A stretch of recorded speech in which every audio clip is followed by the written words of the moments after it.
오늘 하나님께서 우리에게 주시는 말씀은 구약성경 사무엘하 3장 1절에서 5절 그리고 39절 말씀입니다. 제가 봉독합니다. 사울의 집과 다윗의 집 사이에 전쟁이 오래매 다윗은 점점 강하여 가고 사울의 집은 점점 약하여 가니라. 다윗이 헤브론에서 아들들을 낳았으되 맏아들은 암논이라. 이스라엘 여인 아히노암의 소생이요 둘째는 길르압이라.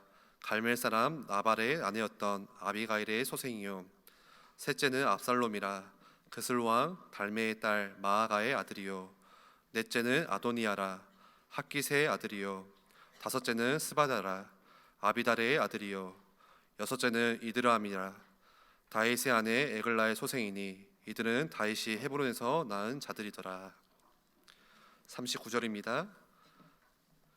내가 기름 부음을 받은 왕이 되었으나 오늘 약하여서 수르야의 아들인 이 사람들을 제어하기가 너무 어려우니 여호와는 악행한 자에게 그 악한 대로 갚으실지로다 하니라. 아멘. 강해질 때와 약해질 때라는 제목으로 담임 목사님 말씀 주실 때에 많은 은혜 받으시기를 바랍니다. 오늘도 하나님께서 저와 여러분을 은혜의 자리로 부르셨습니다. 우리 옆에 있는 분들 이렇게 보시면서 축복하셨으면 좋겠어요. 우리는 언약의 백성입니다. 언약은 절대로 변하지도 않고 흔들리지도 않는 게 언약이죠. 우리는 그 언약 안에 들어와 있는 하나님의 백성들입니다. 언약의 백성들의 최고의 신앙 고백이죠. 주는 그리스도시요 살아계신 하나님의 아들이십니다. 이 고백입니다. 우리 옆에 있는 분들과 함께 이 신앙 고백 함께 하겠습니다. 주는 그리스도시요 살아계신 하나님의 아들이십니다. 이 그리스도를 고백하는 신앙 고백 위에 예수님이 친히 말씀하셨죠. 반석 위에 내 교회를 내가 세우겠다. 반석은 흔들림이 없어요. 이 반석은 그리스도를 말씀하여요. 그리스도 위에 교회를 세우시겠대요. 교회의 머리가 되시는 분이 그리스도고 이 교회는 반석 위에 흔들리지 않는 반석 위에 세워지는 게 교회입니다. 조금 작은 교회로 치면 우리 성도님들 구원받은 하나님의 언약의 백성들을 교회라고 칭하죠. 저와 여러분을 절대로 흔들릴 수 없는 반석 위에 세우시고 음부의 권세가 절대 너를 이기지 못할 거야. 교회와 성도들을 향하여서 엄청난 언약의 메시지를 주셨어요. 이 말씀대로 역사가 진행되어지면서 교회에 엄청난 핍박이 있었고 많은 어려움, 이런저런 공산주의로부터 시작해서 엄청난 우상의 종교들이 교회를 억압하고 핍박하고 누를 때가 참 많이 있었는데도 불구하고 단 한 번도 교회는 없어지지 않았어요. 왜요? 반석 위에 하나님이 내 교회를 세우겠다, 그리스도 위에 세우시겠다고 약속하신 그 약속대로 아무도 흔들 수 없었던 거죠. 수많은 예수 믿는 사람들을 죽이고 핍박하고 엄청난 정치적으로도 이런저런 많은 상황 속에 억압할 때가 참 많았는데도 불구하고 저와 여러분 하나님의 자녀 절대 망하지 않습니다. 로마서 8장에 말씀하신 대로 하나님의 사랑이 얼마나 크냐, 그 세상 그 어떤 것으로도 절대 하나님의 사랑에서 우리를 끊어낼 수 없다라고 말씀하고 있어요. 그게 우리가 구원받은 하나님의 자녀들이에요. 언약의 백성이라는 비밀이에요. 언약, 복음 안에 있는 자, 그리스도 안에 있는 자는 그 어떤 것도 여러분들을 건드려낼 수 없어요. 우리의 수준, 우리가 강해서가 아니고요, 우리의 수준과 아무 상관없어요. 하나님의 능력의 손이 너무나도 강하고 하나님이 우리에게 베푸신 하나님의 사랑, 하나님의 긍휼, 특히 하나님의 은혜가 너무나도 강하기 때문에 이 은혜 안에 부르심을 받은 저와 여러분, 그리고 세워져 있는 교회, 그 어떤 것도 음부의 권세도 절대로 교회와 성도들을 건드릴 수 없어요. 여러분들이 우리의 신앙의 가장 근본이에요. 우리는 자꾸 내 모습에 나를 쳐다보고 우리 막 흔들릴 때가 참 많아요. 내가 이 정도밖에 안 되는데, 그래서 우리에게 하나님은 은혜를 베푸셨어요. 내 모습 때문에 흔들리지 말라고 하나님의 사랑으로 우리를 붙잡고 계세요. 하나님의 능한 손으로 하나님의 언약의 말씀은 1.1획도 변함없이 성취되어지는데 그 언약 안에 우리를 담아 놓으셨어요. 아무도 건드리지 못하고 그 어떤 것도 흔들 수 없도록. 그래서 여러분들의 모습에 흔들리지도 마시고 여러분들의 모습에 착각도 하지 마시고 오늘 하나님의 약속들을 정말로 붙잡고 우리는 언약의 백성이고 예수가 그리스도라고 고백하는 이 신앙 고백 위에 교회도 세웠고 성도님들의 모든 삶을 하나님이 그 위에 세우셔서 붙잡고 계시는 거구나. 여러분들이 그 믿음 고백 속에 오늘 또 귀한 응답의 시간들을 꼭 찾아내는 시간 되길 바랍니다. 구원받았지만 우리는 흔들릴 때도 있고요, 실수할 때도 있고 연약해서 주저앉을 때도 있어요. 우리의 모습과는 아무 상관없다라는 거예요. 왜 제가 오늘 서론적으로 이 말씀을 드리냐니까 오늘 본문이 그러해요. 오늘 본문을 같이 함께 보면서 우리의 모습하고 상관없구나. 진짜 언약의 백성은 하나님이 다루시고 하나님이 끝까지 책임지시는구나. 여러분들이 확인하는 그런 축복의 시간 되기를 소망합니다. 오늘 사무엘하 3장을 함께 같이 보는데요, 1절부터 39절까지 있는 긴 장이에요. 어떻게 보면 사무엘상에서는 굉장히 긴 장에 속하는데요, 이 내용들을 간단하게 조금 쭉 훑어보고 나서 하나님이 이 본문을 통해서 우리에게 주시는 메시지가 무엇인지를 우리가 함께 붙잡고 나누기를 소망합니다. 오늘 절수는 39절까지 있는 긴 장이지만 어떻게 보면 딱 한 절로 완전히 요약해서 딱 정리해주고 있는 게 1절입니다. 1절을 한번 보실래요? 사울의 집과 다윗의 집 사이에 전쟁이 오래매 거의 7년 6개월 가까이. 지금 사울은 이스라엘 11지파를 대표해서 사울은 죽었고 사울의 아들 이스보셋이 왕으로 지금 있으면서 11지파를 다스리고 있어요. 그게 사울의 집이에요. 그리고 헤브론을 중심으로 다윗은 유다 지파에 기름 부어 세움을 받아서 왕으로, 그 한 지파의 왕이죠, 헤브론에 있어요. 그런데 지금 사울의 집과 다윗의 집 사이에 한 7년 6개월 넘게 계속해서 싸움이 있고 갈등이 있었다는 것을 성경은 말씀하죠. 그런데 다윗은 점점 강하여 가고 사울의 집은 점점 약하여 가니라. 이 지금 사울의 집이 약해지고 다윗의 집은 굉장히 강해지고 강성해지고 있음을 오늘 사무엘하 3장을 통해서 쭉 어떻게 강해지고 사울 왕국이 구체적으로 그 힘을 다 모아서 하나님이 세워나가시는 다윗의 왕국이 되어지는지를 오늘 본문에서도 밝히 보여주고 있습니다. 그러면 조금 세부적인 내용들을 좀 같이 보시면 긴 장이어서 여러분들이 한 장이기 때문에 주일 예배 말씀을 듣고 나서는 꼭 이 본문을 여러분들이 오늘 하루가 가기 전에는 성경 본문을 직접 읽어보셔야 해요. 2절부터 5절에는 다윗의 가문, 다윗의 어떤 족보가 나와요. 다윗의 아들들은 이러하니라 이렇게 하면서 적혀 있어요. 헤브론에서 낳은 아들들. 그러면 나중에 이제 11지파와 함께 다 통일 왕국을 이루고 나서는 이제 왕의 거처를 예루살렘으로 옮기죠. 다윗성으로. 그러고 나서 이제 예루살렘에서 낳은 아들들도 있어요. 지금 오늘 본문에 나와 있는 6 부인과 첫 아들들의 이름들이 지금 기록되어 있는데요, 이 아이들의 이름, 저 아들들의 이름들은 지금 헤브론에서 낳은 아들들이에요. 성경이 그렇게 말씀하고 있죠. 다윗이 헤브론에서 낳은 자들이더라 이렇게 해서 5절에 끝을 맺고 있는데, 이 명단들을 쭉 기록하는 거는요, 다윗의 집이 지금 굉장히 강성해지고 있다라는 것을 단편적으로 보여주는 구절이에요. 지금 사울은 아버지부터 시작해서 왕이 될 만한 사람들, 요나단으로부터 시작해서 아들들이 전쟁에서 세 아들은 죽었어요. 그리고 어느 누구도 왕이라고 생각할 만한 인물이 안 되는데 지금 아브넬이라는 군대 장관이, 이스라엘 군대 장관이, 사울의 군대 장관이죠, 이스보셋을 왕으로 그냥 껍데기로만 세워놓고 본인이 왕 노릇을 하고 있어요. 그 구절이 6절에 나와요. 6절 한번 보세요. 사울의 집과 다윗의 집 사이에 전쟁이 있는 동안에 아브넬이, 지금 사울의 군대 장관이죠, 왕족이 아니에요.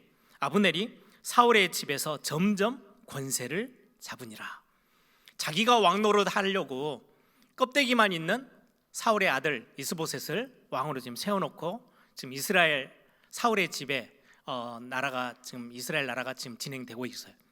그리고 한쪽은 지금 다윗의 집이죠. 다윗이 왕으로 지금 헤브론에서 왕 노릇을 하고 있는 연수가 지금 7년 6개월이 지났다라고 성경은 말씀하고 있어요.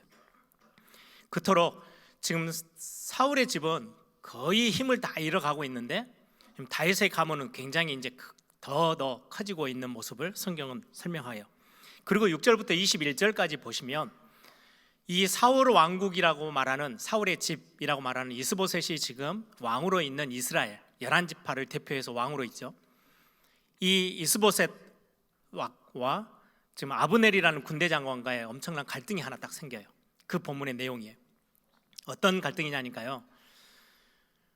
아브넬이 자기가 지금 거의 왕처럼 움직이고 있어요. 그러다 보니까 어느 정도까지 이제 그의 어떤 속마음이 뻗쳐나가냐니까요. 사울은 이미 죽었어요. 사울의 아내들이 있을 거 아니에요. 그 중에 한 아내, 여기는 성경은 첩이라고 돼 있는데요, 그 아내를 취해요.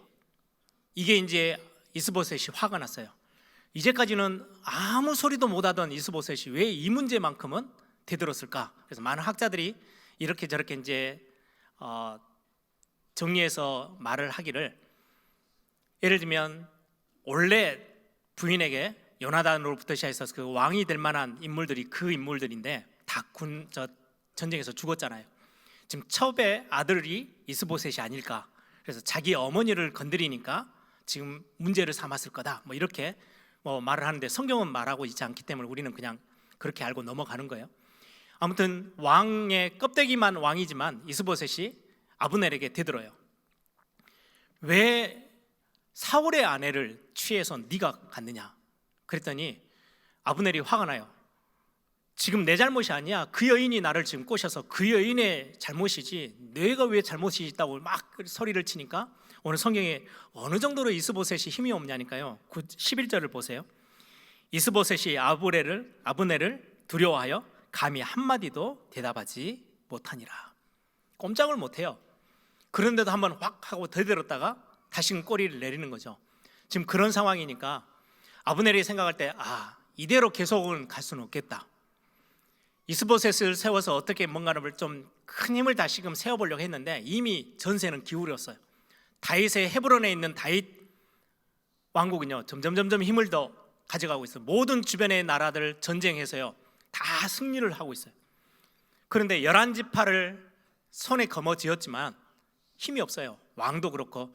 이 아브넬은 굉장히 전략적이고 정치적인 인물인데 생각해 볼 때, 그래, 예전에 사무엘이 사울의 집에서 이 나라를 옮겨서 다윗에게 하나님이 주신다고도 했지, 알고 있어요. 그래서 이때다. 이제 이스보셋하고 관계도 안 좋아졌죠. 그래서 이때다 싶어서 조용히 베냐민 사람들을 만나서 설득해요. 우리가 다윗에게 붙자. 이대로 가면 안 된다. 그리고는 온 이스라엘 지파들 베냐민의 사람들에게 허락을 받고 나머지 11지파 사람들 다 설득해서 그 의견을 가지고 다윗에게 찾아가요. 그 내용이 19절에 나와요. 아브넬이 또 베냐민 사람의 귀에 말했다만 속삭였다는 거예요. 가서 굉장히 협상을 잘 했어요. 아브넬이 이스라엘과 베냐민의 온 집이 선하게 여기는 모든 것을 다윗의 귀에 말하려고 헤브론으로 가니라. 왜 베냐민 사람들일까요? 사울이 베냐민 지파 사람이에요. 일단은 사울이 베냐민 지파 사람인데 이 나라 전체를 다윗에게 넘겨주려면 가장 먼저 허락이 필요한 지파가 베냐민 지파예요. 아브넬이 금방 읽고 베냐민 사람들을 설득해요. 이스보셋을 가지고는 절대로 이 나라를 이렇게 안정되게 끌고 갈 수가 없다. 지금 이미 하나님도 그렇게 하셨던 것처럼 우리가 다윗에게 붙어야 된다. 지금 붙어야지 나중에 싸워서 망가져서 붙으면 우리는 아무 권리도 제시할 수 없지 않냐. 그래서 이제 가는 거예요. 근데 속마음은 지금 아브넬이 다윗을 찾아갔을 때는요 어떤 마음이 더 커요? 전략적으로 지금 11지파를 끌고 다윗에게 붙으면 통일왕국을 이루는데 1등 공신이 되는 거예요. 아브넬은. 그럼 가장 높은 자리에 다윗 왕 옆에 좋은 자리를 차지하겠죠. 지금 그런 전략적인 계산을 가지고 지금 다윗을 찾아가요. 다윗도 보고 되게 좋게 여겨요. 그래서 그래? 그러면 하나를 더 조건을 걸어요. 다윗이 하나를 더 해내면 내가 당신의 뜻을 협상을 받아들이겠다. 아브넬에게. 그리고는 사울 그 집에 있는 이스보셋에게 전령을 보내서 그러면 사울의 딸 미갈을 나에게 보내줘. 미갈은 누구예요? 원래 첫 다윗과 결혼해서 아내가 됐었잖아요. 지금은 다른 남자의 아내가 되어 있는 미갈을 데리고 오라고 해요. 왜요? 다윗도 굉장히 전략가예요. 사울의 딸을 데리고 와서 다시금 아내로 삼아야만 정통성을 인정받을 수 있어요. 사울이 죽었는데 다윗이 갑자기 쳐들어가면 11지파가 인정을 해줘야 통일왕국의 왕이 될 수 있잖아요. 그래서 다윗은 딱 머리가 쓰기를, 그러면 11지파를 다 데리고 오되 아예 정통성까지도 딱 인정을 받아야 되겠다 싶어서 첫 번째 아내이기 때문에 사랑해서 데려온 게 아니고요, 아주 정략적으로 데리고 와요. 그래서 아내로 다시금 삼아요. 그래서 사울의 사위로서의 어떤 왕의 정통성을 인정받고 싶어 하는 거죠. 그 내용이 쭉 나와요. 그리고는 아브넬은 기분 좋게 다윗과 협상에 성공하고 집으로 가고 있는 중에 전쟁을 끝내고 돌아오는 다윗의 군대 장관 요압이 성에 딱 들어왔더니 소문이 나네요. 아브넬이 다녀왔대요. 지금 이스라엘의 사울의 군대 장관 아브넬이 지금 헤브론을 다녀왔다가 지금 가는 길이래요. 왕에게 가서 따져요. 그냥 살려 보냈습니까? 지금 그 이야기가 오늘 24절 25절에 나옵니다. 한번 보십시오. 요압이 왕에게 나아가 이르되 어찌하심이니까 아브넬이 왕에게 나왔거늘 어찌하여 그를 보내 잘 가게 하셨나이까? 왜 살려보냈습니까? 그 말이에요. 적장의 우두머리인데 25절 왕이 아시려니와 내레 아들 아브넬이 온 것은 왕을 속임이라. 그가 왕이 출입하는 것을 알고 왕이 하시는 모든 것을 알려고 함이니이다. 지금 첩자로 와서 지금 헤브론이 어떻게 돌아가는지 그걸 다 지켜보려고 지금 속임수를 써서 왔는데 어떻게 그냥 살려보냅니까? 막 따져 물어요. 다시 변명을 하지, 아니 왕한테 대드는 장수가 어디 있어요? 근데 지금 3장을 보시면은요, 이스라엘의 이스보셋이라는 왕은 껍데기처럼 앉아 있고요, 아브넬이 실권을 가지고 있어요. 그럼 다윗 왕국에서도 실제로 전쟁에서 막 승리를 가지고 오고 있는 요압이라는 사람이 힘이 막강해요. 왕에게까지 대들 만큼. 그런데 왕이 전혀 거기에 반응을 하지 않아요. 그래서 왕의 허락도 없이 아브넬을 뒤쫓아갑니다. 근데 사실은 요압과 아브넬은 굉장히 사이가 안 좋아요. 2장을 여러분들이 지난주 메시지 보면서 뒷부분을 읽어보신 분들은 사울의 집과 다윗의 집이 계속 싸우고 있잖아요. 싸움에서 누가 죽냐니까 요압의 남동생 아사헬이라는 사람이 발이 굉장히 빨라요. 싸움에 능해요.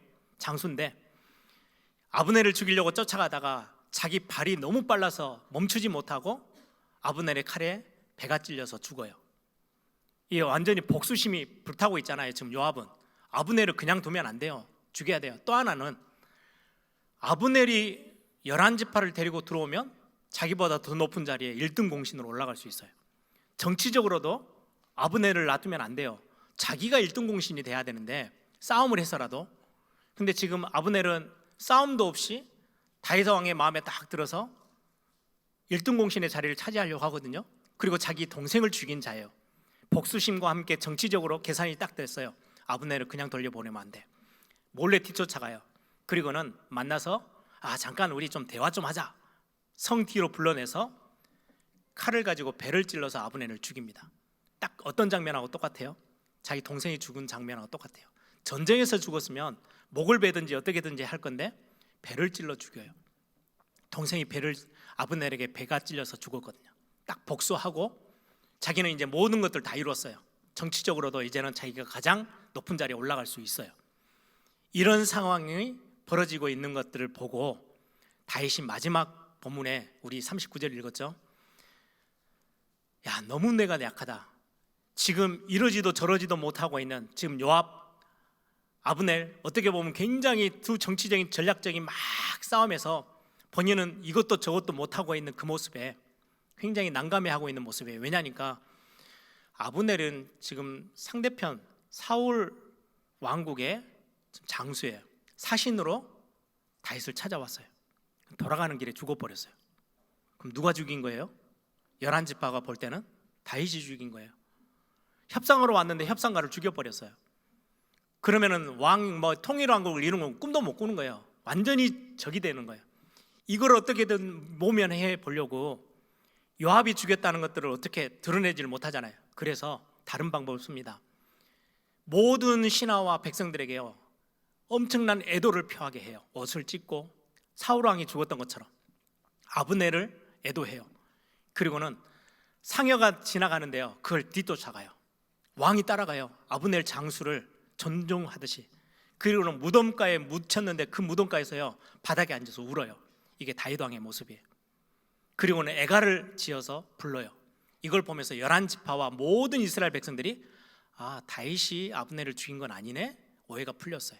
누명이 벗겨졌어요. 지금 오늘 장면이 그렇게 해서 3장이 마무리가 됩니다. 그러면서 이 아브넬이 손 안에 들어올 줄 알았더니 죽어버렸고, 요압은 손에 잡히지도 않는 장수고, 이 상황에 너무 내가 약하구나 라고 고백하면서 오늘 본문의 내용이 마무리가 되어집니다. 오늘 이 본문을 가지고 우리는 말씀을 찾아내야 되잖아요. 우리 지금 교회와 지금 하나님의 백성인 저와 여러분을 향해서 구원받은 하나님의 자녀들에게 주시는 메시지가 무엇인지, 여러분들 디모데후서 3장 15절에서 17절에 보시면 어려서부터 성경을 알았나니 성경은 능인도로 하여금 그리스도 예수 안에 있는 믿음으로 말미암아 구원에 이르는 지혜가 있게 하느니라. 성경의 말씀을 통해서 우리가 구원의 답을 얻어요. 또한 모든 성경은 하나님의 감동으로 된 것으로 교훈과 바르게 함과 의로 교육하기에 유익하니 이는 하나님의 사람으로 온전하게 하며 모든 선한 일을 행할 능력을 갖추게 하려 함이라. 오늘 사무엘하 3장을 통해서도 우리가 구원받은 하나님의 자녀들이 우리에게 주시는 교훈, 영적인 굉장히 중요한 교훈이 있고요, 우리를 바르게 하시고 우리가 하나님의 사람으로 온전케 만들어져 가는데 필요한 말씀으로 우리에게 주셨다라고 성경은 증거하고 있어요. 그래서 오늘 말씀을 통해서 우리 구원받은 하나님의 자녀들, 특히 하나님이 세우신 교회가 어떻게 이런 사건들 속에서 우리는 어떤 말씀을 붙잡고 어떻게 우리는 하나님의 인도를 받아야 되는지를 우리는 말씀을 통해서 확인해 보려고 합니다. 첫 번째입니다. 오늘 제목에 있는 것처럼 우리가 강해질 때도 있고 약해질 때도 있죠. 강해질 때, 제가 이렇게 제목을 붙인 이유는 오늘 1절 보시면 다윗의 집이 지금 강해지고 있어요. 다윗은 점점 강하여 가고 사울의 집은 점점 약하여 가니라. 그 강해짐의 큰 어떤 모습이 지금 다윗의 식솔들이 굉장히 많아지고 있죠. 다윗의 아들들이 굉장히 이제 막 많아졌어요. 그런데 강해졌다는 말은 이게 하나님이 그렇게 강하게 만드신 게 아니에요. 굉장히 여기에는 인본주의적인 내용이 굉장히 많이 들어있어요. 지금 다윗이 원래 시글락에 있을 때는요 아내가 둘이었어요. 그런데 헤브론으로 올라오면서 아내가 지금 6, 미갈까지 데리고 오면 7이나 돼요. 그걸로 그치지 않아요. 예루살렘에 가서는요 더 많은 아내들을 얻어요. 어떤 분이 저한테 질문하더라고요. 목사님 3장을 읽어보니까 솔로몬은 없는데 솔로몬은 어디 있어요? 솔로몬은 헤브론에서 낳은 아들이 아니고 예루살렘에서 낳은 아들이에요. 바세바를 통해서. 그러다 보니까 지금 헤브론에서만 아내가 6이. 왜 그렇게 했느냐? 전략적이에요. 다윗은 굉장히 정치적으로 뛰어난 사람이거든요. 주변에 있는 나라들, 작은 나라들을 협상해서 그 족장들의 왕들의 딸들을 데리고 와서 자기 아내로 삼아요. 그럼 싸움할 이유가 없잖아요. 굉장히 정략 결혼을 잘했어요. 그걸 굉장히 극대화시켜요. 이거를 솔로몬이 보고 더 지혜를 얻어서 아버지의 그 수준을 완전히 뛰어넘어서 아내를 몇 명 만들어요? 1000명을 만들었어요. 그래서 이스라엘 전체 나라에요 솔로몬 때가 가장 강성했어요. 아무도 건드리는 나라가 없어요. 다 인맥을 다 만들었잖아요. 족장들, 왕들의 딸들을 자기 아내로 다 삼았어요. 누가 쳐들어가겠어요? 근데 하나님은 사실은 그걸 원하셨던 모습일까요? 아니에요. 여러분들 다윗이 이렇게 다윗의 아들들이다 라고 적어놨는데요, 첫째 아들이 보니까 암논이에요. 암논 여자가 아니고요 남자예요. 이름이 좀 그래서 그렇지. 암논이 셋째 아들 압살롬의 여동생을 범해요. 이것 때문에 압살롬이 너무 화가 나서 암논을 죽여버려요. 그 첫째 아들이 왕이 될 만한 아들이, 첫 번째 아들이 죽어요. 둘째 아들에 대한 기록은 별로 없어요. 그리고는 압살롬은 아버지를 죽이고 자기가 왕을 차지하려고 했던 아들이 압살롬이에요. 넷째 보면 넷째도 왕이 되려고 막 나섰다가 나중에 솔로몬에 의해서 암살당해서 죽어요. 여러분 다윗의 자녀들을 보면, 아들들을 보면 참 이게 배울 만한 게 없어요. 강해지니까 더 많은 힘을 더 실기 위해서 다윗이 이런저런 많은 인간적인 방법을 사용해요. 저는 오늘 여기에서 많은 하나님의 교훈을 배워요. 우리가 강해질 때, 뭔가 응답이 커질 때, 교회가 부흥되어질 때, 교회가 힘이 써질 때 절대 놓치지 말아야 될 게 하나 있어요. 하나님이 여기까지 우리를 응답하셨던 거, 우리를 크게 하셨던 거, 우리를 강하게 하셨던 거, 우리를 부흥케 하셨던 거 뭐예요? 하나님의 은혜예요. 내 능력이 아니에요. 그런데 우리는 자꾸 착각해요. 어느 날 내가 강해지면 하나님의 은혜는 온데간데였고 내가 한 것처럼 착각하고, 내가 나서고, 내가 중심이 되어지고, 내가 인정받고, 내가 했다라고 소리치고 싶은 게 우리 인간의 모습이에요. 다윗도 그러했어요. 다윗이 강해지기 시작하니까 점점 머리도 쓰고, 아니 엊그제만 해도, 지난주만 해도 아주 사소한 일에 하나님 올라갈까요 말까요, 어디로 갈까요 물어보고 결정하고 기도하고 엎드렸던 다윗인데, 점점 나라가 부강해지고 힘이 생기니까 욕심도 생기고, 하나님께 묻지 않고 여러 가지 전략과 방법들을 사용해서 나라를 더 키워나가려고 애를 썼던 모습이 오늘 본문에 나와요. 역사의 교훈을 한번 볼까요? 다윗이 가장 큰 실수를 또 한 번 해요. 언제예요? 나라가 아주 안정되어졌을 때 바세바를 취하죠. 또 하나, 전 주변의 나라들에게 조공도 받고요. 굉장히 나라가 강성해졌어요. 힘이 써졌어요. 그때 야, 내가 이 정도 대단한 왕이 됐네.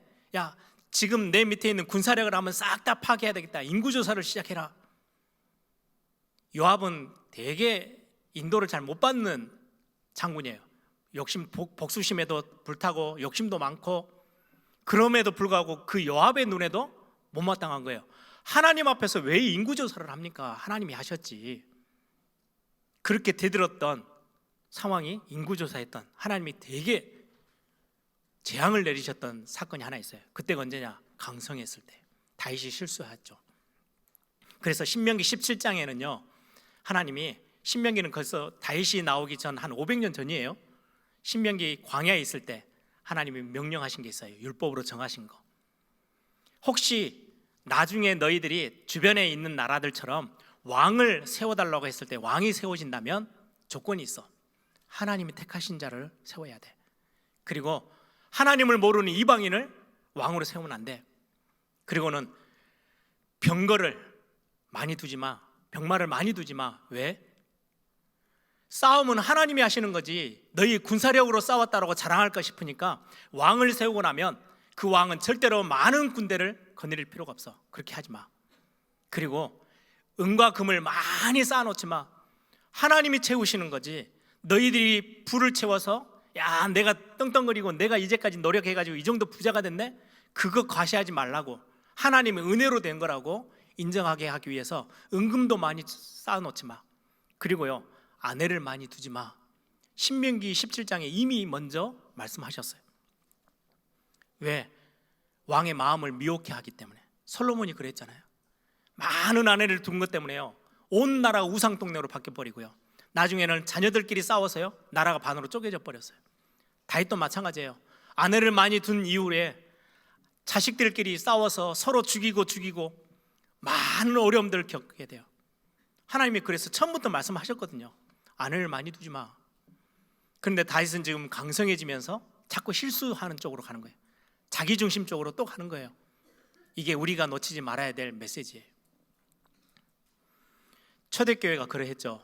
정말 카타콤에 숨어서 막 물고기 모양 그려가면서 본인들의 정체를 감춰가면서 신앙생활을 하는데 막 매진했던 초대교회인데, 어느 날 로마가 무릎 꿇었어요. 로마 황제가 기독교를 국교화 시키고는 교회에 나와서 세례를 받아요. 그리고 교회를 나와서 예배해요. 교회의 힘이 막강해졌어요. 정치적으로도 모든 권세가 교회에 다 쏠렸어요. 그러면서 초대교회는 중세교회화 돼버려요. 강해졌을 때 중요한 걸 놓쳐버렸어요. 어느 날 중세교회가 생긴 게 아니고요, 초대교회의 그 모습이 그대로 가요. 가는데 어느 날 강해지고 말씀 놓쳐버리고 은혜 놓치니까 중세교회 모습으로 바뀐 거예요. 말씀도 온데간데 없고 교회가 힘 있는 거예요. 그냥 교회가 세요. 우리 교회가 성경을 결정했지 이리 나오는 거예요. 말씀도 좌지우지 하려고 하는 게 교회가 돼버렸어요. 그게 1500년 동안 얼마나 오랫동안 교회가 힘을 잃고 무너져 있었어요. 우리 한국교회를 볼까요? 초창기 때 그 일제 강점기 시대 또 공산주의자들이 막 침범했을 때도 교회를 지키기 위해서 그 핍박 속에 순교자의 피를 흘리면서 교회를 지켜냈던 한국교회예요. 하나님이 얼마나 많은 기뻐하셔서 많은 응답과 축복을 주셨어요. 그 가난했던 나라가 강대국에 속해서요 이제는 선진국 대열에 딱 서서 굉장히 부강한 나라가 되고 부강한 교회가 되어졌어요. 근데 지금 21세기 교회의 우리의 모습은 어떠해요? 너무 많은 손가락질을 받을 만큼 하나님의 은혜를 많이 놓치고요 사람의 프로그램이 사람의 목소리가 높아져 있는 지금 현실의 한국교회의 모습이에요. 이건 프로그램을 하지 말라는 게 아니에요. 그 중심에 하나님의 은혜는 온데간데 없어요. 능력 있는 목사를 구하면 돼요. 설교 잘하는 목사가 필요한 거예요. 교회 프로그램을 잘하면 돼요. 언제 교회가 그렇게 갔었습니까? 교회는 하나님의 은혜로 가는 거거든요. 그런데 교회가 언젠가 이리저리 세상 것들이 자꾸 들어오고 사람의 목소리가 커지기 시작해요. 똑똑한 사람들이 교회를 이리저리 흔들기 시작해요. 저는 이 말씀을 묵상하면서요 많이 저를 돌아보게 됐어요. 제가 신학교 다니면서 정말 어떻게 보면은 지난주에도 제 같이 사역했던 친구 목사님들을 잠깐 만났는데요 야 우리가 왜 그렇게 어려웠었지? 이런 이야기를 서로 했어요. 그러다 보니까 하나님 앞에 정말 은혜를 사모하고 매일같이 그 냄새나는 곰팡이 냄새나는 기도실에 가서 엎드려서 하나님 앞에 기도하고 은혜를 사모했던 그 마음들이 신학생 때 있었거든요. 그리고 부교역자 시절 때는요 어려워요. 사실 이런 것 저런 것 많은 것들이 어려워요. 그 속에서도요 은혜를 사모하면서 막 가던 제 모습이 어느 날 조금씩 나아지고 좋아지고 편해질 때 제가 자꾸 제 인간적인 생각들이 들어오는 경우들을 참 많이 경험해요. 그래서 제가 이 단어는 절대 안 놓치겠다라고 딱 붙잡은 단어가 그거예요. 간절함, 사모함, 청정함. 정말로 하나님 앞에서 내가 하나님의 은혜와 하나님의 말씀을 간절하고 사모하고 청정하면서 들었던 그 마음을 내가 어떤 상황이든 교회가 붕대든 말든 내 자리가 좋아지든 편해지든 그거와 상관없이 처음 내 마음을 놓치지 않아야 되겠다. 마음이 가난한 자는 복이 있나니. 우리의 상황이 나 때문에 생긴 게 아니잖아요. 하나님의 은혜인데 우리는 자꾸 하나님의 은혜를 놓쳐버릴 때가 참 많아요. 저는 렘넌트 사역하면서도 뭔가 자꾸 사람들이 칭찬해 줄 때 뭔가 막 대단한 일들이 커졌을 때 응답처럼 보였을 때 자꾸 저를 채찍질했어요. 아니야, 이건 하나님이 하신 거야. 나는 그냥 하나님이 써주시는 그 자리에 있는 게 너무 감사했어. 하나님의 긍휼하심과 하나님의 사랑과 하나님의 은혜를 절대 놓치면 안 돼. 자꾸 저를 채찍질하지 않으면 다윗은 뭐 대단했던 인물이잖아요. 근데 왜 이런 연약한 부분에 또다시 노출되고 또다시 무너집니까? 강해질 때, 교회가 부흥될 때, 교회가 아주 안정되어져 가고 이제는 익숙해지고 뭔가 많은 응답들을 우리가 보게 됐을 때 저와 여러분의 삶도 마찬가지고 교회도 마찬가지예요. 우리는 그때 되면요 무감각해져요. 둔감해져요. 어디에요? 말씀에, 하나님의 은혜에. 오늘 우리는 좋은 교훈으로 삼아야 돼요. 우리가 강해질 때 마음을 가난하게 낮추고 그럼에도 불구하고 이 모든 것들이 하나님의 은혜 속에 있어서 내가 하나님의 이 축복을 받고 있는 거구나. 다시 한번 은혜를 붙잡고 은혜 속으로 한 걸음 더 우리가 강해지더라도 그 안으로 들어가는 그런 축복이 있기를 소망합니다. 두 번째예요. 우리가 약할 때는요 약할 때는 크게 문제되지 않죠. 여러분들이 약할 때 흔들리고 무너지지 마시고 온전히 하나님을 의지하면 돼요. 아까 말씀드렸던 오늘 39절의 내용은 그러합니다.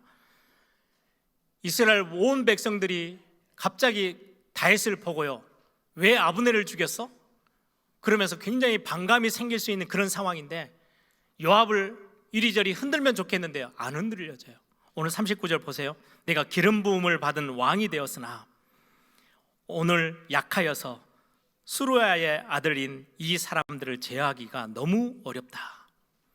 수르야의 아들들이 누구냐니까요. 수르야는요, 다윗의 나이 많은 누나예요. 누이. 자기 누나의 아들들이 요압, 아비새, 그 아브넬에게 칼로 찔려 죽었던 아사헬, 이게 수르야의 아들들이에요. 자기 누이의 아들들.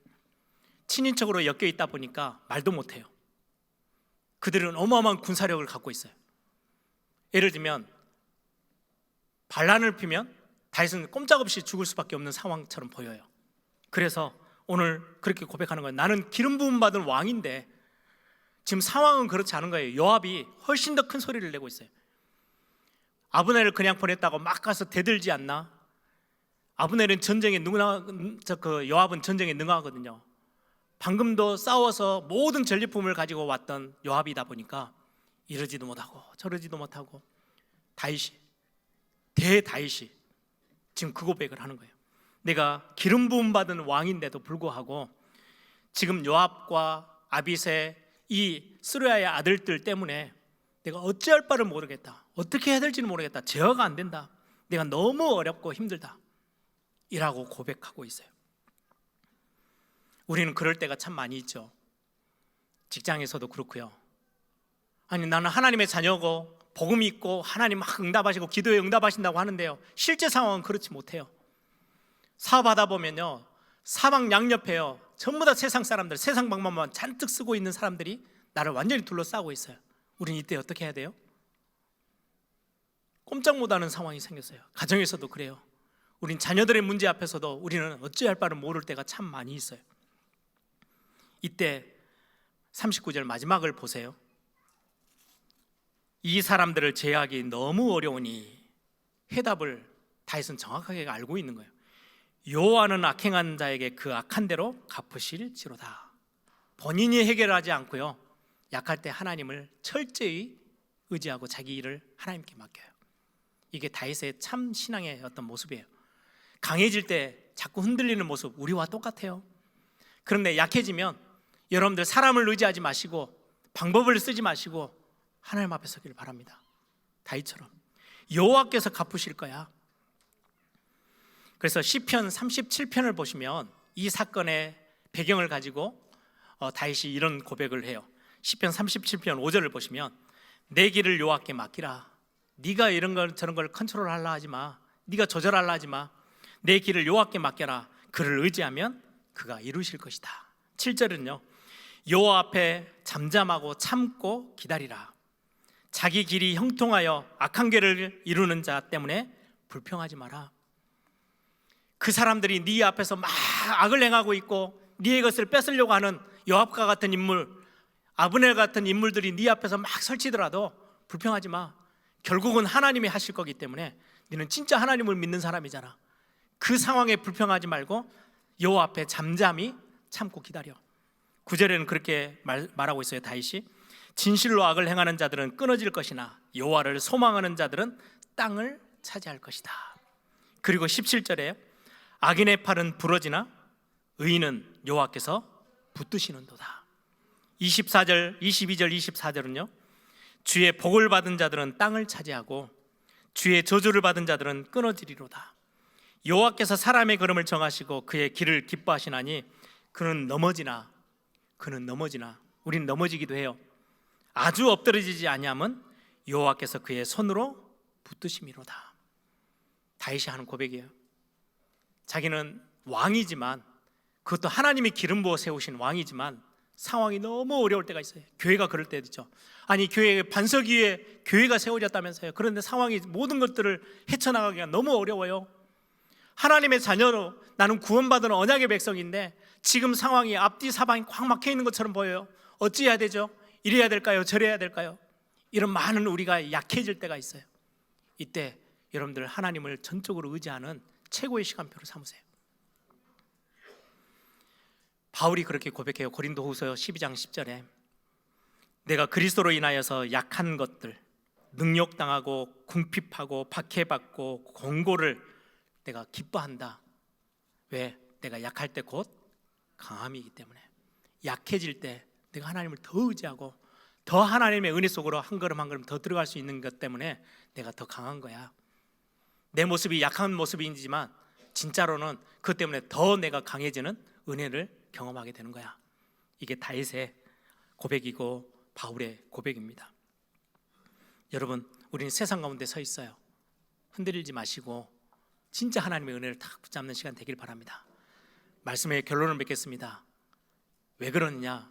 저는 이 3장 말씀을 쭉 보면서요, 다윗의 조금 연약했던 모습들, 또 약해서 하나님을 의지했던 모습들, 강해지니까 또 이렇게 실수하는 모습들을 막 왔다 갔다 하는데, 하나님은 그 모습에 전혀 지장을 받지 않고요, 하나님이 약속하셨던, 언약하셨던 그 말씀을 그대로 성취해 가세요.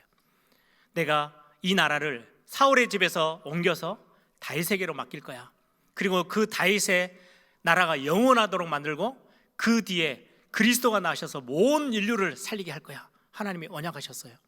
그런데요, 다윗의 수준에 흔들리는 하나님의 언약이 아닌 거예요. 하나님의 경륜, 하나님의 계획, 하나님의 언약 1.1획도 변함없이 성취되어져요. 그게 우리의 믿음이에요. 근본이에요. 내 모습은 좀 연약하고 실수하고 넘어지더라도 내가 언약의 백성이 됐다는 거, 교회가 반석 위에 세워져 있다는 것은 얼마나 감사하고 기쁜 일인지 몰라요. 교회에 많은 중직자들과 많은 분들이 막 이래저래 하다가 실수를 했어요. 뭔가 잘못 판단해서 결정을 했어요. 그럼 교회는 무너집니까? 아니요. 우리의 연약함과 아무 상관없어요. 하나님이 교회를 반석 위에 세우시고 하나님의 나라를 만들어 세워나가신다고 약속하셨어요. 그게 하나님의 경륜이고 하나님의 계획이에요. 이게 우리 앞에 떡하니 있으니 얼마나 감사합니까? 주 예수를 믿으라, 그리하면 너와 내 집이 구원을 얻으리라. 하나님이 여러분들의 가정을 완전히 책임지시겠다고 약속하셨어요. 우리가 연약해서 어떨 때는 우리가 실수하기도 하고 놓쳐버릴 때도 있고 은혜를 놓쳐버리고 착각할 때도 있어요. 내가 막 드러낼 때도 있어요. 그거와 아무 상관없이 하나님의 언약의 능력의 손안에 붙잡힌 우리의 가정, 우리의 자녀들, 우리의 산업, 우리의 교회, 여러분들의 인생 하나님이 책임지세요. 이게 우리에게는 근본적인 믿음의 비밀입니다. 나의 수준, 나의 능력, 나의 모습과 상관없이 하나님의 경륜은 이루어져요. 이게 얼마나 감사한 일입니까? 여러분들이 이번 한 주도 하나님의 완전하신 계획, 절대 계획, 우리는 그 안에 들어와 있잖아요. 그걸 보고 언약의 백성이라고 합니다. 우리의 신앙 고백 위에 하나님이 교회와 우리 인생을 책임지시겠다고 약속하셨어요. 이 비밀 붙잡고 우리 에일교회뿐만 아니라 우리 안에 신앙생활하는 모든 분들이 우리의 모습에 영향 받지 마시고, 우리가 강할 때는 조금 낮추면 돼요. 우리가 약할 때는 더 하나님을 의지하면 돼요. 하나님의 은혜로 여기까지 왔음을 기억하고 하나님의 은혜를 잊지 않는 이번 한 주 동안 되기를 소망합니다.